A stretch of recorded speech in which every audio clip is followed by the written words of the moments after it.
What made you realize a friend wasn't actually your friend? For me, it was standing in a driveway at 11 at night with a dead truck, watching a guy I'd driven around for 2 years pick up his phone to tell the police I was trying to break into his house. I was 17, and I had the only vehicle in our group, an old F-150 I'd bought with money from stocking shelves. My buddy Kip didn't have a license yet, so I drove him everywhere. Mostly I drove him to work. He had a job unloading trailers at a distribution center 25 minutes out of town, 4 nights a week, and his mother didn't know about it. She thought he was at open gym and then at my house doing homework. He asked me to back that up, and I did, for 8 months, because that's what you do at 17. I never asked for gas money. He offered twice, and I said, don't worry about it, both times. The night it happened, we were coming back on the county road at about 11, raining hard. The belt let go. If you've never had that happen, you lose the power steering first, then the headlights start browning out, and every warning light comes on at once. I had both hands on the wheel just to hold the lane, and Kip was screaming next to me, genuinely screaming. I coasted with what I had left, and the last thing I could reach before the lights died was the entrance to his subdivision. I rolled into his driveway on momentum and put it in park. I sat there for a second with my hands shaking and said something like, that was close, and he said, you can't be here. I thought he was joking. He wasn't. His mother's car was in the garage, which meant she was home, which meant she was going to see my truck in the driveway at 11 on a Wednesday,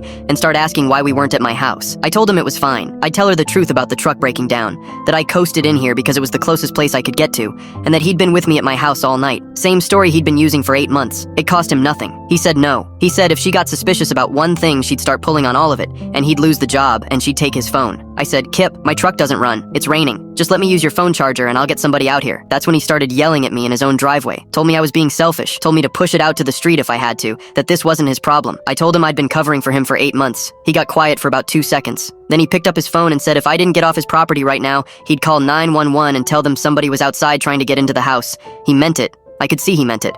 I got out and pushed that truck backward down his driveway into the street by myself, in the rain, and I never said another word to him.